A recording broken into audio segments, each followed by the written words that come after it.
দেখুন আল্লাহর মতে কতটা সুন্দর করে হোয়াইট কালার এবং গোল্ডেন কালার, ব্ল্যাক কালার 6 রকমের বাচ্চা পেয়ে গেছি। তো এগুলোকে ঝুড়ির মধ্যে এই যে দেখুন ছোট্ট বাচ্চাটা, এটা হচ্ছে যে কালো কালার, মাশাআল্লাহ। আসসালামু আলাইকুম বন্ধুরা, কেমন আছেন আপনারা? আশা করি সবাই ভালো আছেন। আমার আরেকটা নতুন ব্লগ আপনাদের সবাইকে স্বাগতম। তো চলুন দেখা যাক আজকের ব্লগে কি কি আছে।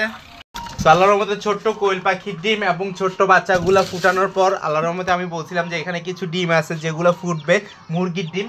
আমি আশা করতেছিলাম যে অনেকগুলোই ফুটবে, এখানে প্রায় 10টার মতো ছিল। 10টার মধ্যে আল্লাহর রহমতে 8টা ফুটার কথা ছিল। তো দেখা যাক কি হয় না হয়। আজকে দেখাবো আপনাদেরকে কয় পিস ফুটছে সেইটা জানাবো। আর এইটা তো অনেকদিন ধরে চিন্তা করতেছিলাম যে কিছু নতুন মুরগি বাচ্চা ফুটুক, কারণ হচ্ছে যে আমার এখানে সিলভার কোচিং, তারপর হচ্ছে যে ব্ল্যাক কোচিং, সিল্কি, এগুলার বাচ্চা ফুটে নাই। তো কোনটার বাচ্চা ফুটছে সেটা বড় হইলে বুঝে যাবে অবশ্য। তো এই যে দেখুন আল্লাহর মধ্যে এখানে 6 পিস বাচ্চা আছে। 4 পিস হচ্ছে যে ব্রাহ্মার বাচ্চা, গোল্ডেন সাবরেটের বাচ্চা। তো দেখুন কতটা সুন্দর করে আল্লাহর রহমতে একটা কালো ব্রাহ্মা বের হয়েছে, দেখায় আপনাদেরকে। দেখুন কতটা কিউট। এরকম বাচ্চা আরেকটাও আছে, গতবার যে ফুটাইছি ওইটা বড় হয়ে গেছে। যাক মাশাআল্লাহ, এগুলো বড় হইতে সময় নেয় না, কারণ হচ্ছে যে এগুলা কোয়েল পাখির সাথে বোর্ডিং হচ্ছে সেই জন্য। তো আজকে এখান থেকে যে এত পিস বাচ্চা পাবো সেটা আশা করি নাই। আল্লাহর রহমতে আলহামদুলিল্লাহ কতটা সুন্দর করে বাচ্চাগুলো পেয়ে গেছি। এই যে দেখুন ছোট্ট বাচ্চাটা, এটা হচ্ছে যে কালো কালার, মাশাআল্লাহ। কালো কালার সমস্যা না, একবারে পুরো পায়ে পশম, মাশাআল্লাহ। দেখে আপনাদেরকে কতটা সুন্দর, দেখছেন? সম্পূর্ণ পায়ের মধ্যে পশম। আবার হোয়াইট হোয়াইট কালারের যেটা বের হয়েছে ওইটারও পায়ের মধ্যে পশম। তো ব্রাহ্মারগুলো এরকমই হয়ে থাকে, মাশাআল্লাহ। আল্লাহর মতো এগুলোকে বোর্ডিং নিয়ে চিন্তা করতে হবে না, কারণ হচ্ছে দোটা বোর্ডিং খালি আছে, ওইখানে শুধু এগুলো নিয়ে ছেড়ে দিব। আল্লাহর রহমতে তো খাবার দাবার খেয়ে পানি খেয়ে বড় হয়ে যাবে। পরবর্তীতে সেল দিব নাকি রাখবো সেটা নিয়ে চিন্তা করব, দেখা যাক কি হয় না হয় ইনশাল্লাহ। তো দেখুন কতটা সুন্দর করে ফুটে গেছে।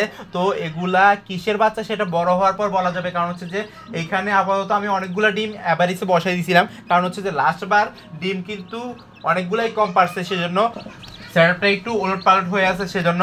যাক আল্লাহর রহমতে সবাই দোয়া করবেন। এবং এগুলাকে নিয়ে যাচ্ছি, কোথায় নিয়ে যাচ্ছি, কোথায় রাখতেছি সেটা দেখাবো ইনশাল্লাহ।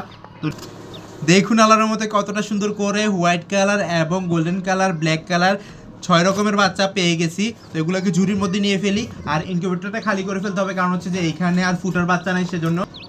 ইনশাল্লাহ সামনে আরেকটা ইনকিউবেটর যেটা আছে ওইটা ফুটার বাচ্চা আছে, সেজন্য ওইখানে রেখে দিব। যাক মাশাল্লাহ, নিয়ে যাই, কোথায় রাখতেছি সেটা দেখাবো। কতটা সুন্দর, আলহামদুলিল্লাহ, একবারে কাশফুলের মতো। তো এই যে দেখুন আল্লাহর রহমতে নিয়ে ফেলছে। এখন এগুলো কি নিয়ে যাইতেছি হাঁটতে হাঁটতে, মাশাল্লাহ। দেখুন দিনের আলোতে বের করে নিয়ে আসছি। কালো কালার, হোয়াইট কালার, মাশাল্লাহ, গোল্ডেন কালারও আছে। তো এগুলো নিচে নামানোর পর ছোট্ট ছোট্ট বাচ্চাগুলা আদর করতেছিল। এই যে দেখুন, তো এই যে দেখুন আজকে আবারও এদেরকে খাবার দাবার দিয়ে দিছি। নিচে নিচে খাবার দাবার দিলে এভাবে দুপুরবেলা ওরা খুব তাড়াতাড়ি চলে আসে। দেখুন, তো এখানে অনেকগুলো কবুতরই আছে। তো কবুতরগুলো কিন্তু আমার অনেক শখের। প্রথম পোষা পাখি হচ্ছে যে আমার কবুতর। 2008 সাল থেকে লালন পালন করা শুরু করছি, সেজন্য। এই যে দেখুন এখানে আছে কবুতর, এখন সবগুলো উড়ে যাবে। গম দিছি আজকে খেতে, আমি মাঝে মধ্যে মিক্সারও দিয়ে থাকি, গম, মিক্সার, ধান, ভাত এরকম দিয়ে থাকি, কারণ হচ্ছে যে পুষ্টিকর খাবার এবং যত্ন সহকারে খাবারগুলো খেতে হবে, সেজন্য। তো ভ্যারাইটিস খাবারটা দিলে ওদের বাচ্চাগুলো তাড়াতাড়ি বড় হয়ে যায়। এবং চনার ডাইলও দিয়ে থাকি মাঝে মধ্যে। চনার ডাইল যদি আপনি প্রতি মাসে খাওয়ান অনেকগুলো বাচ্চা পাবেন, কারণ হচ্ছে যে ওগুলো খুবই অ্যাক্টিভ এবং ভালো হয়ে যায় খাবার দাবার এবং রুচির মধ্যে। ওরা নিজেরাও খায় এবং বাচ্চাদেরকে খাওয়ায়, বাচ্চারা কিন্তু অনেক মোটা তাজা হয়ে যায়। তো এখন তো চলে আসছি আল্লাহর রহমতে আমার যে নতুন করে বাচ্চাগুলো ফুটছে ওগুলো নিয়ে আসছি যাওয়া পাখি রুমে। এখন ওগুলোকে বুডিংয়ে নিয়ে যাব, কোন বুডিংয়ে নিয়ে যাচ্ছি সেটাও দেখাবো। দেখুন বাচ্চাগুলো আল্লাহর রহমতে এখন দিয়ে ফেলবো আমি কোয়েল পাখির সাথে। কোয়েল পাখিগুলো তো বড় হয়ে গেছে, কত কষ্ট করে বুডিং করছি সেটা তো দেখাইলাম। প্রাকৃতিক এবং রৌদ্র সিস্টেমে বুডিং সেটাও জানেন, আর কে সিস্টেমের বুডিং সেটাও জানেন।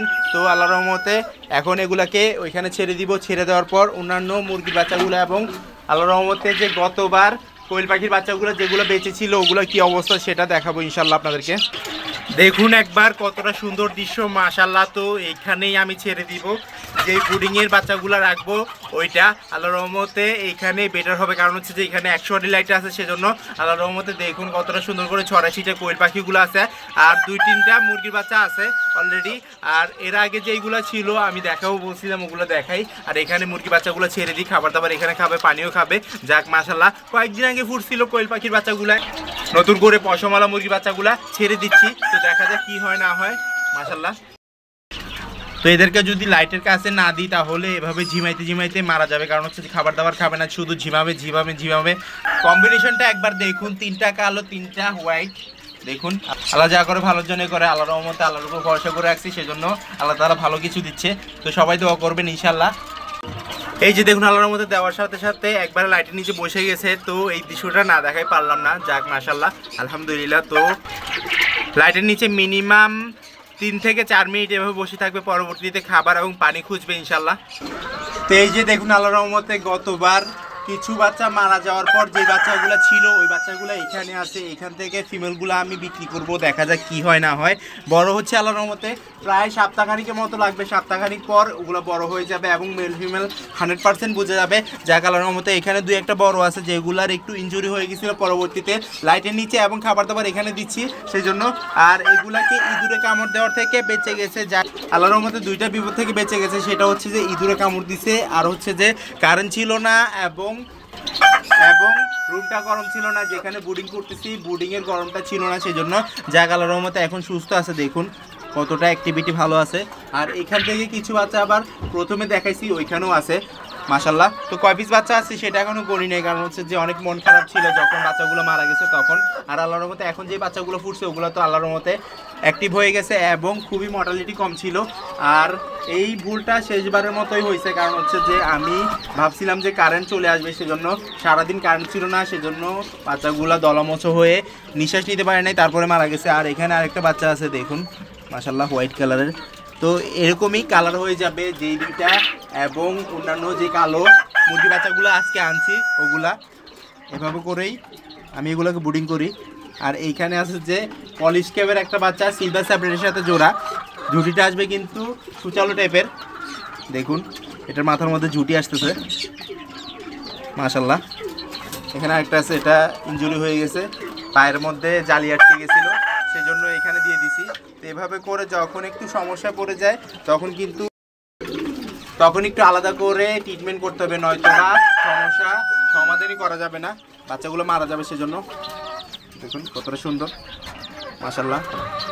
তো আল্লাহর রহমতে আমি আশা করতেছি যে এই মাসের মধ্যে নয়তো বা সামনের মাসের মধ্যে এগুলা সরাই ফেলবো, দেখা যাক কি হয় না হয়, আল্লাহ তাআলা কতটুকু কি করে না করে সেটা দেখতে হবে ইনশাআল্লাহ।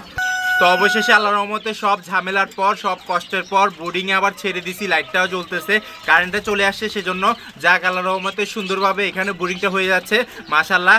তো এখানে রাখছি এবং তো আমার ভিডিও যদি ভালো লেগে থাকে লাইক কমেন্ট শেয়ার করবেন, যারা সাবস্ক্রাইব করেনি সাবস্ক্রাইব করে দিবেন, আর যারা সাবস্ক্রাইব করছেন তাদেরকে অসংখ্য ধন্যবাদ। ইনশাআল্লাহ আবার দেখা যাবে নতুন কিছু নিয়ে। আল্লাহ যেন সবাইকে সুস্থ রাখে, সবাইকে বিপদ থেকে রক্ষা করে এই দোয়া আজকে বিদায় নিচ্ছি। আল্লাহ হাফেজ।